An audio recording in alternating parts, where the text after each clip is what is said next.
Please take your seats.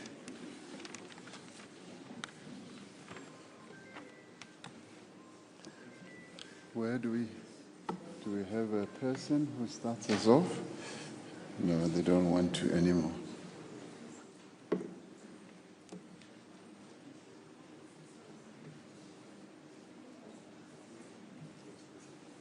We start? Pardon? Oh, we start off with the signing. We just witness. He's going to do that. And we just stand here. Just stand here and witness. And witness. Your Excellency, Mr. Cyril Ramaphosa, Your Excellency, President Ursula von der Leyen, Your Excellency, President Costa, welcome to the signing ceremony of the two agreements. The first one will be signed by the Minister of Trade, Investment and Competition, Minister Parks Tau, and on the European Union side, Mr. Stefan Sejourné. May you please proceed to the table.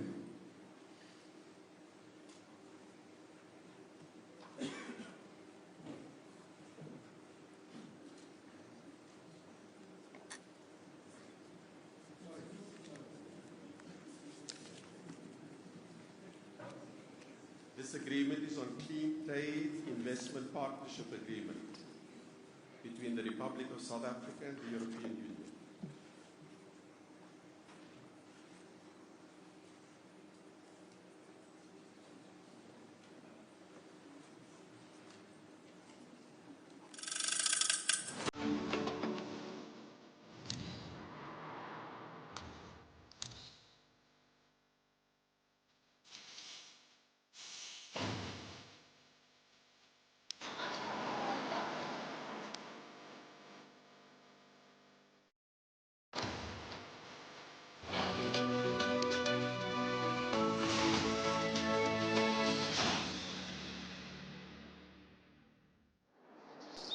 Thank you very much.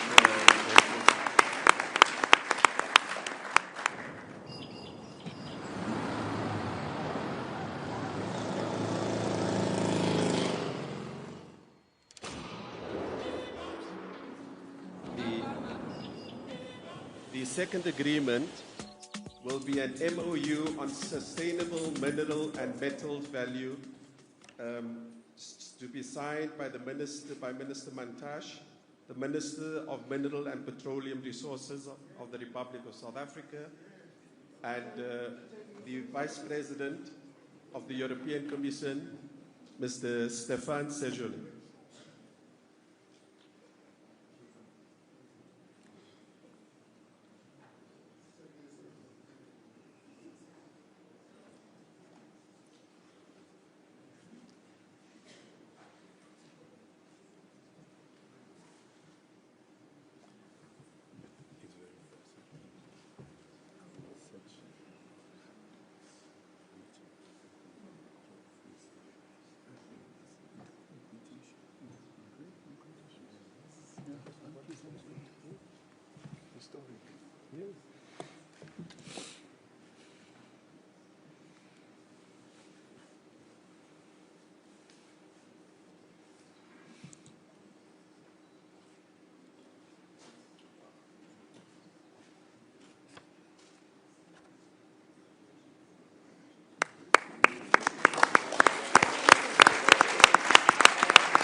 Thank you very much, Honourable Ministers.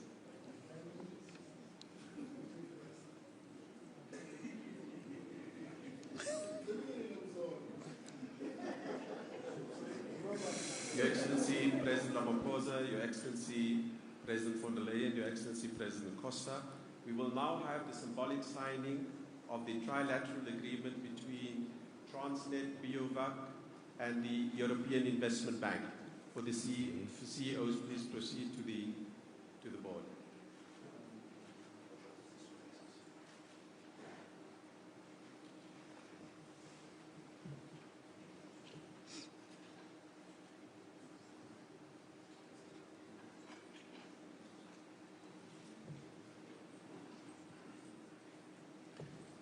seems a more simple document. Yes.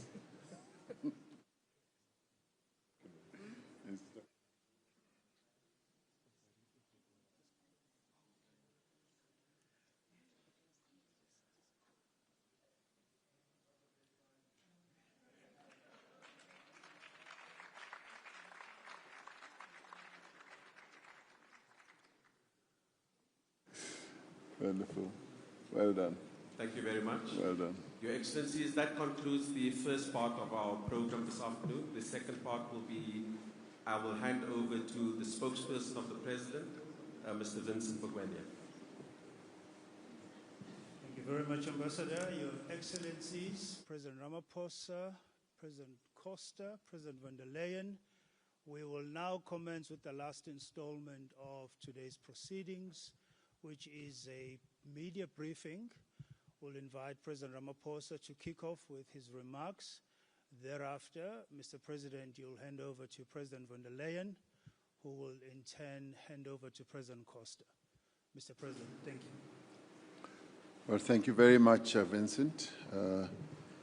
Your Excellencies, Ursula and Antonio, it's a real pleasure to have you here, and I also have to extend my greetings to the members of the European Union and the South African delegations made up of our ministers and deputy ministers and officials. It has indeed been a real honor to jointly preside over the South Africa-EU leaders trilateral meeting. Today we have an opportunity to take stock of the progress that we have made, and particularly over just this past year, but also take stock in the overall relationship between South Africa and the European Union. We've characterized this relationship as a mature relationship, a relationship that is predictable, that is reliable, and that is based on trust. And we are very pleased as South Africa to have a partner like the EU, and where we are able to discuss a variety of matters. Just this year alone, President van der Leyen was saying that we have met just this year 4 times. We met in Cape Town, and then we met at the at the United Nations. Then we met in Brussels, and we're meeting today. And all those meetings that we have held have been very productive. They have now produced the agreement that we have seen signing here. There are quite a number of other issues on which we are discussing that are in the pipeline, and these are matters of great importance to the two partners in this relationship.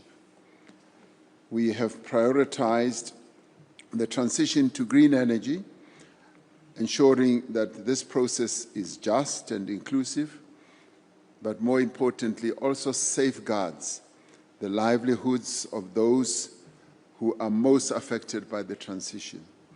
We also have agreed on cooperation in the areas of critical minerals and support for green infrastructure, local vaccine production, and the pharmaceutical value chain. Now, all these are very important, not only to us as South Africa, but also to the EU. We have now successfully finalized a clean trade and investment partnership.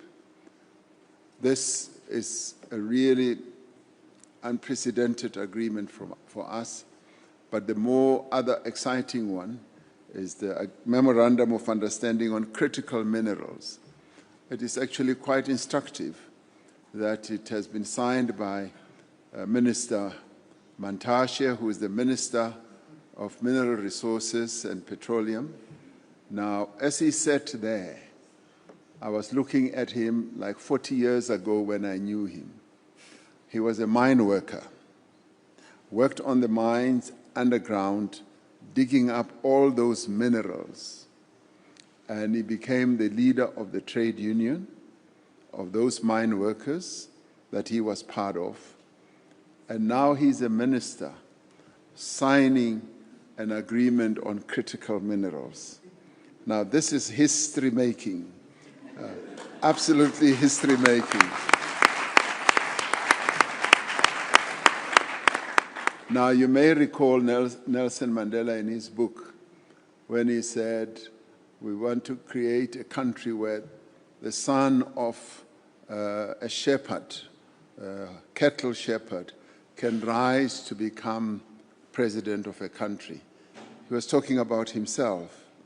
Now, today we witness how a mine worker who worked underground in a mine today can sign an agreement with Europe, with the European Union, on critical minerals. But the substance of that agreement is what is important. It is important to note that we are signing an unprecedented agreement.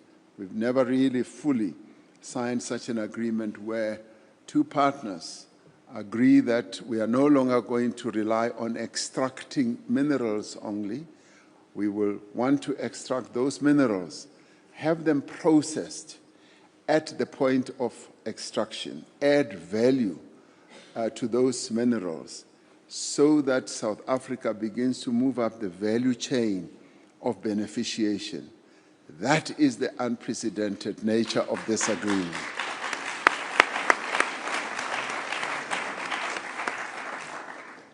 These two agreements will strengthen our trade and investment ties.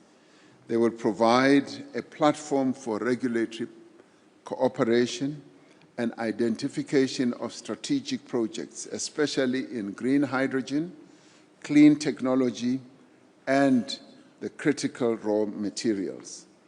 In October, I visited Brussels to attend the Global Gateway Forum at the invitation of President von der Leyen. It was the very first time at the EU offices. They have these massive offices that I had never seen before. I was so impressed, and I was tempted. If I was a thief, I would have wanted to steal that building and bring it to South Africa. At that forum, President von der Leyen announced an increase in the value of the EU Global Gateway investment package for South Africa, so that it now totals closer to 12 billion euros. The package includes support for just component of our energy transition through the reskilling and job creation, as well as support for connectivity and digital infrastructure. We successfully launched a bilateral energy dialogue in September, which will support our just energy transition.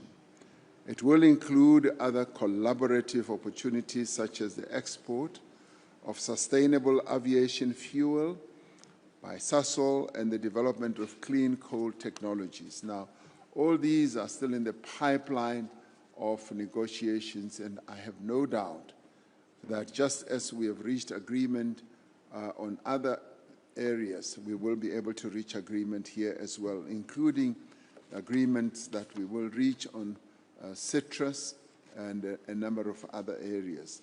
We've also agreed on the development of the auto industry in South Africa through local manufacturing of electric vehicles, hybrid vehicles, and e-batteries for export to the European market.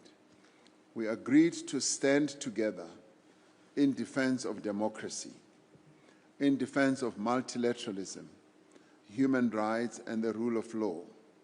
We reaffirmed our commitment to the central role of the United Nations and maintaining global peace and security.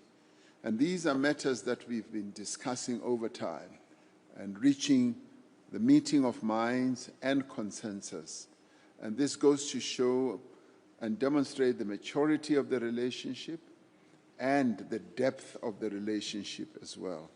We agreed to strengthen our dialogue, yes, on peace and security, and we are encouraged by the EU support of South Africa's G20 presidency, which has been evidenced by the participation of EU member countries in the G20 engagements over the past year. President von der Leyen and President Costa, we found the EU countries' participation in the G20, very, very positive, very supportive, and always looking for ways to reach agreement and find solutions. So we salute your officials, and we want to thank you for the way in which they have supported South Africa in its G20 presidency. I look forward to...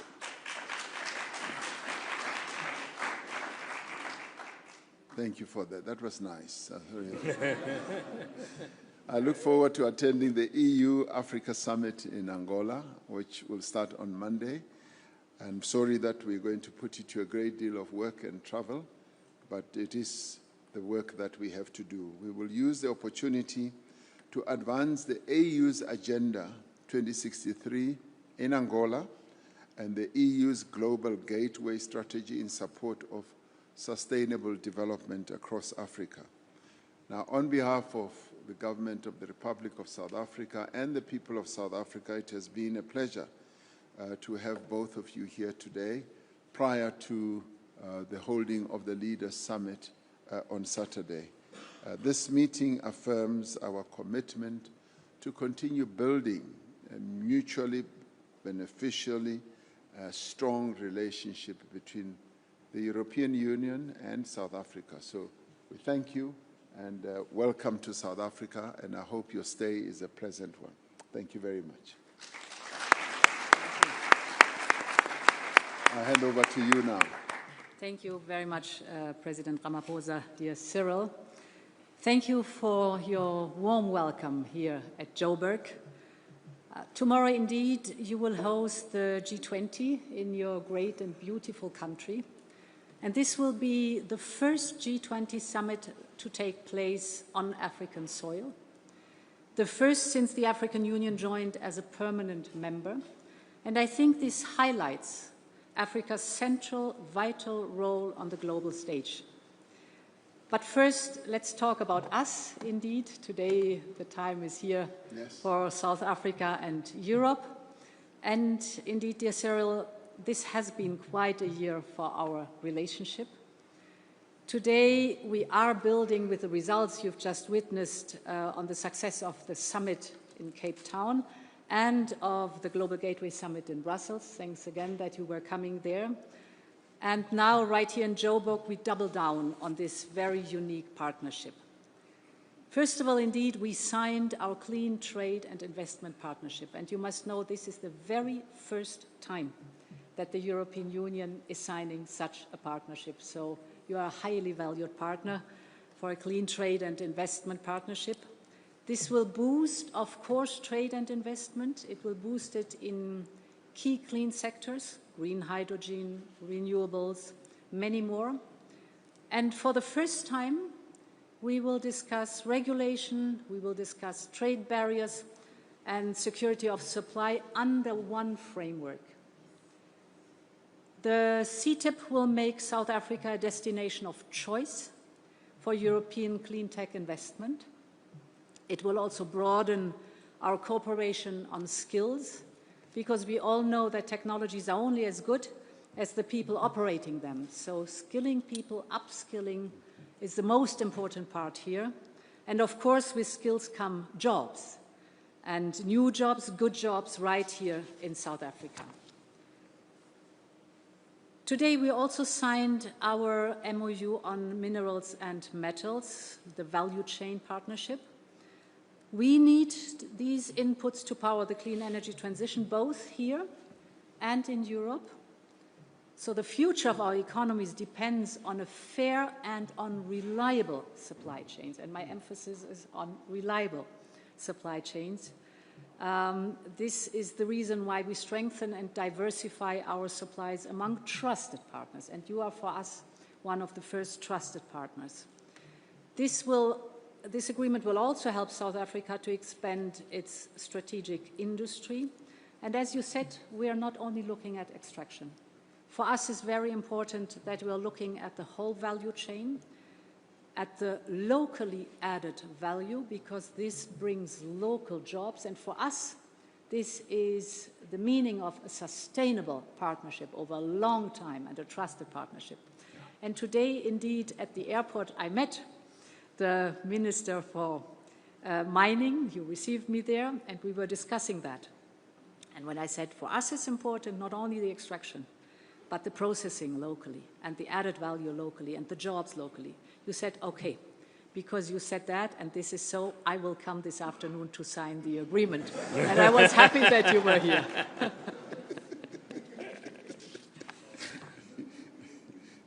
We are also delivering, as you said, on our 12 billion Global Gateway Investment Package. And today we've signed 3 new major projects. First, together with the European Investment Bank, we are investing 350 million euro to modernize South Africa's infrastructure, both in transport and in energy. And this includes support for Transnet's decarbonization under the Just Energy Transition Partnership. The second part is we're launching a 330 million euro financing package to strengthen the value chain for critical raw materials, as we just discussed, but also green hydrogen, e-batteries, electric batteries. And the third part is we're investing 70 million euro in South Africa's pharmaceutical and vaccine production. And this is a real success story, because I remember, Cyril, during the pandemic, how much we were discussing how we can make sure that the production, the development and the production of vaccines for Africa takes place in Africa.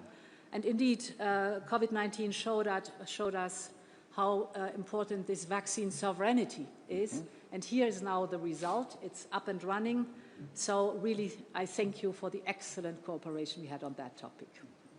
Finally, we're teaming up not only for South Africa, but for the whole of Africa. 1 year ago, the two of us launched the Scaling Up Renewables for Africa campaign.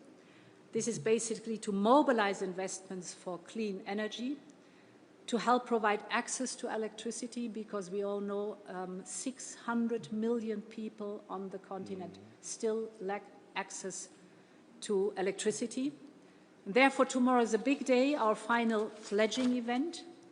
We have brought governments, companies, and philanthropists together with one clear goal in mind: to power the future of this entire continent with clean, affordable, and accessible energy.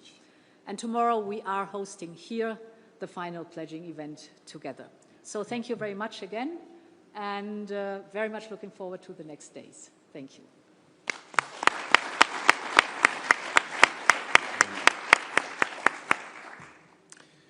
Mr. President, dear Cyril, dear Ursula, first of all, I would like to congratulate the South African authorities and the Commission for the work that you have been since our summit 8 months ago in Cape Town.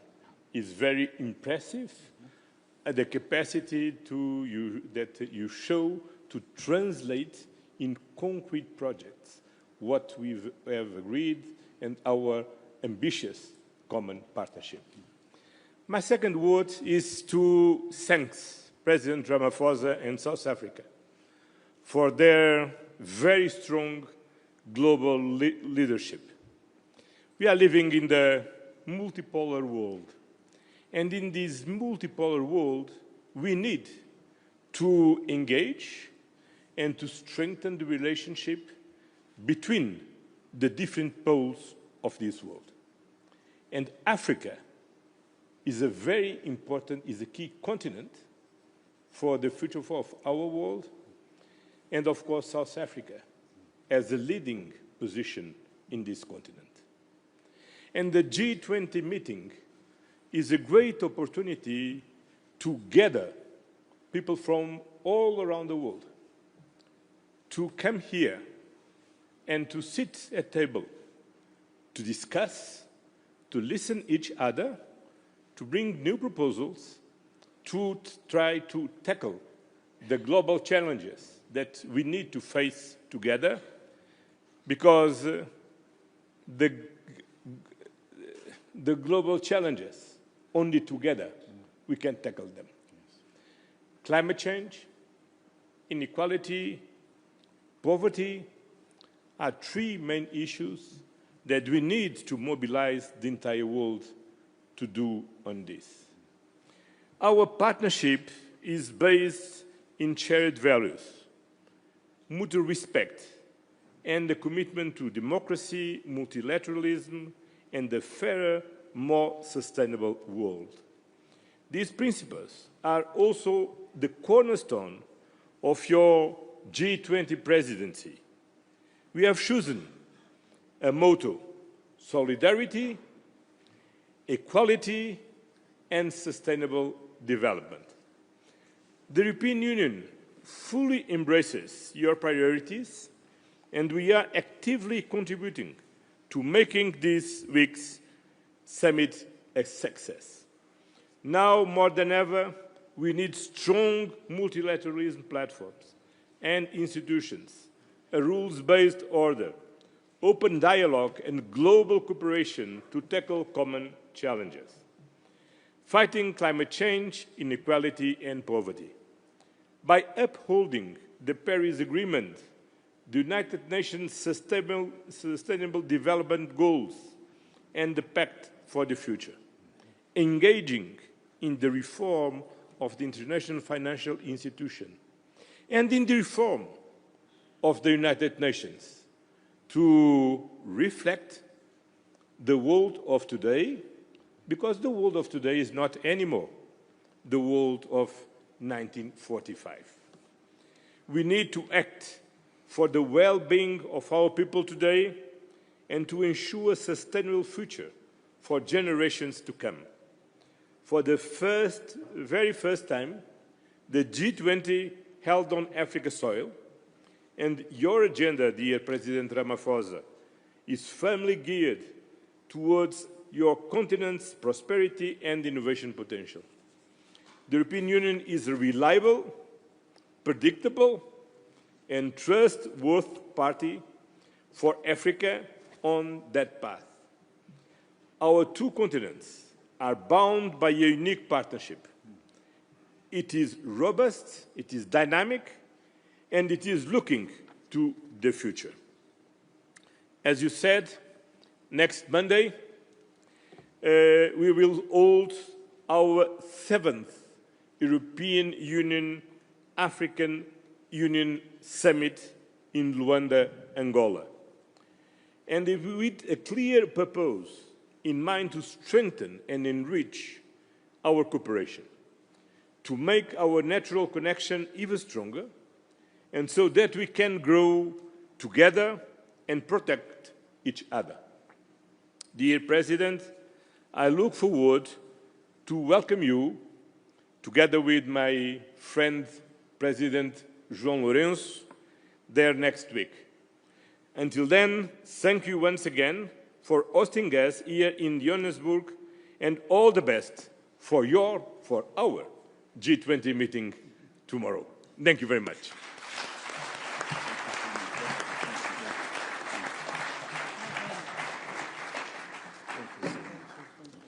Thank you very much, Your Excellencies. We will now open the floor to questions. However, due to time constraints, we're only limited to 2 questions, I'm afraid.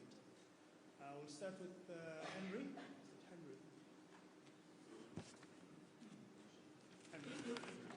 Henry Foy from the Financial Times. President Ramaphosa, to you. There's reports in your own state media that Donald Trump's administration now does want to take part in the G20. Can you confirm whether they're true or not? And related, you talked about predictable, reliable partners. Do you think that the EU has demonstrated it is now more of a reliable, predictable partner than the US for South Africa and for other G20 nations? And to the 2 EU presidents, related to that, you've talked about how Trump's presidency and the tariff war has made the EU look for new friends, that it wasn't working close with in the past. Has the way Trump has dealt with the G20, and particularly South Africa, helped make deals like today happen, which, as you said, have come together in the last 8 months only? Thank you. Thank you. Mr. President. Well, thank you very much. We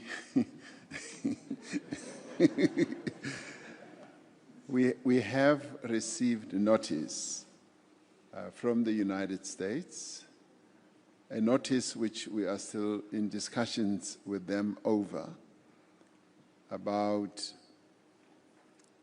a change of mind about participating in one shape, form, or other in the summit. So the discussions are still ongoing. This comes really at the late hour before the summit begins. And so therefore we do need to engage in those types of discussions to see how practical it is and what it finally really means. In a way, we see this as a positive sign, very positive, because, as I've often said, boycott politics never work. It's always best to be inside the tent than being outside of the tent. The tent is the G20. All countries are here, and the United States, being the biggest economy in the world, needs to be here. So it's pleasing to hear that there is a change of approach, and so we are still discussing how that will manifest. On the issue of relationships, we as South Africa focus on the bilateral relationships that we have with various partners in the world, and we are not in the business of comparing one relationship against another. We deal with our relationships on a bilateral basis, and the multilateral side of relations happens either at regional bodies, continental bodies, or global bodies, which is at the multilateral level.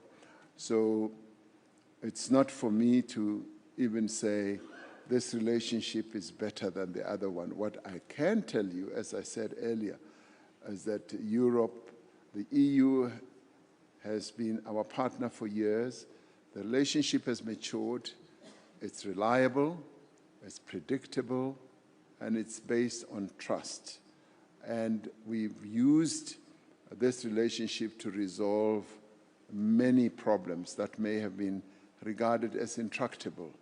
And so both of us have a deep commitment to making our relationship work on an ongoing basis, despite challenges or problems that may come our way. So far, it's been smooth sailing, a relationship between South Africa and the European Union. Thank you. Look, first of all, we are very glad to be here. First of all, to continue to work on our bilateral relationship with South Africa, but also to participate in the G20 meeting. The G20 is a very important platform of dialogue from different countries, different people from different parts of the world. And the European Union believes in this multilateral system, in the international rules-based order. And we are very engaged in the multilateral system, United Nations, G20, G7. We support the reform of the international trade organization. We are engaged in all international organizations. And we are very engaged in weaving a very strong and diversified network of relationship.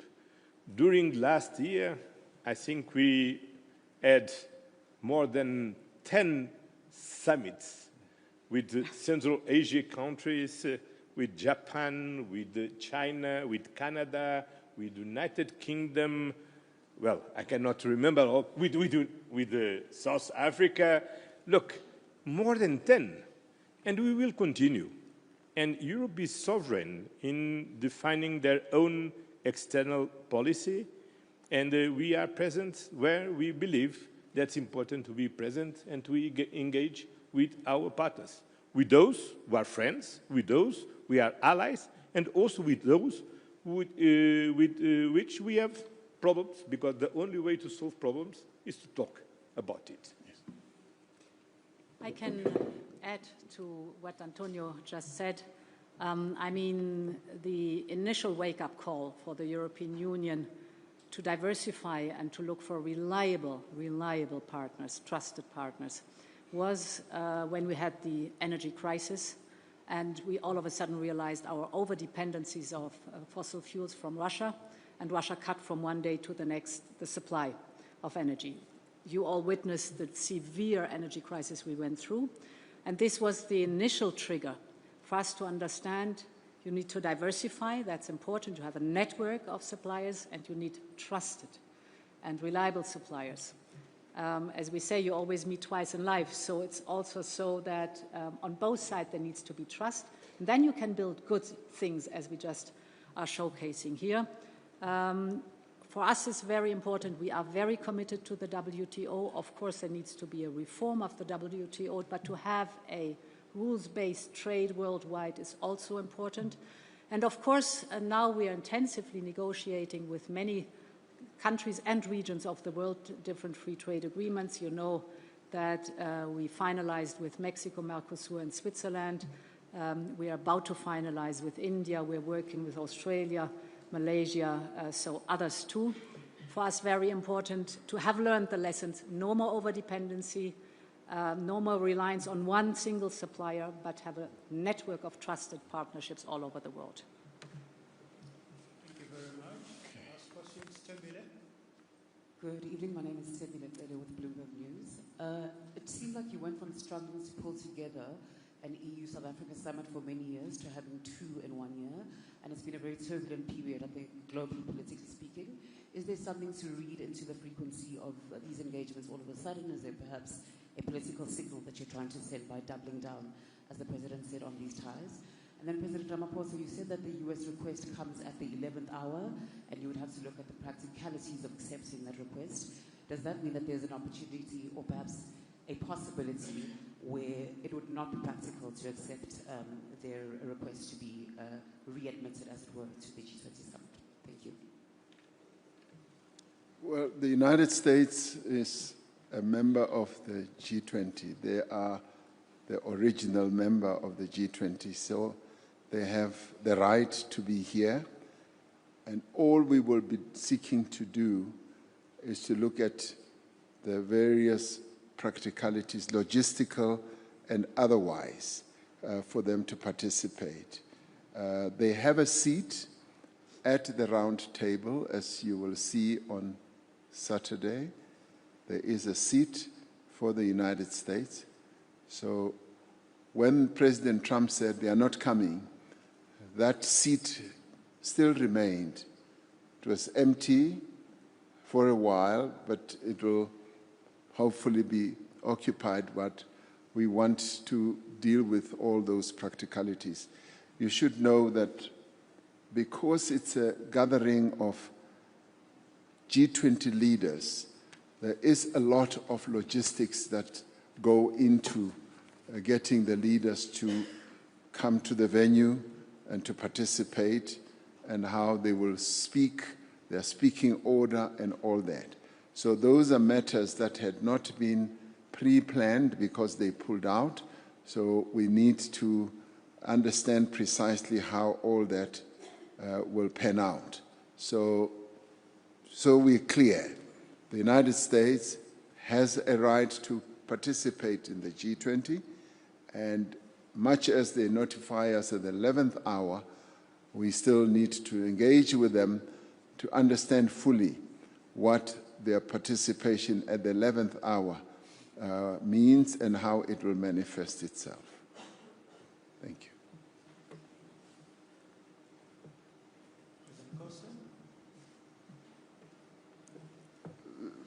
He'll tell you that very little to say. I think the President Ramaphosa said everything. Thank you very much. That brings us to the end of this media conference. Peter has a question. Peter, okay? Let's take that last one. Mr. President, I wonder if you could clarify to the extent that you can, although you said you're trying to establish what exactly the role is of the US wishes to play. I understood that they have asked for the Chargé d'Affaires in Pretoria to participate in a handover ceremony, but You're implying something much more deep and extensive than that. And if you could perhaps give some idea of exactly how far that participation might go. Thank you. Well, Peter, Fabricius, you seem to know things as they happen. So there was another communication which came as we were seated here in this bilateral meeting. So we're still digesting that one. It's now seemingly moved away from the charge just receiving the role that they must now play to also something else. That's precisely what we are now examining. You tend to know too much, Peter. Thank you very much, Your Excellencies. Your Excellencies, if I may ask you to please remain there and just indulge me for a moment. I'm informed that there was a signing, another symbolic signing that was erroneously missed. So I'd like to call forward our development partners from Germany, the DBSA, IDC, to please proceed to the board to sign the beginning, rather, of the projects on minerals and green hydrogen. IDC, DBSA, and our German development partners, please proceed to the board. Thank you very much. Let's give them a round of applause.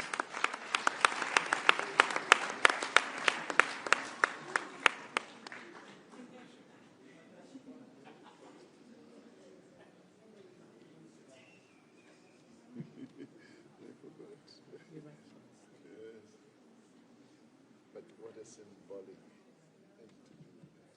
We're now serious about, relationship.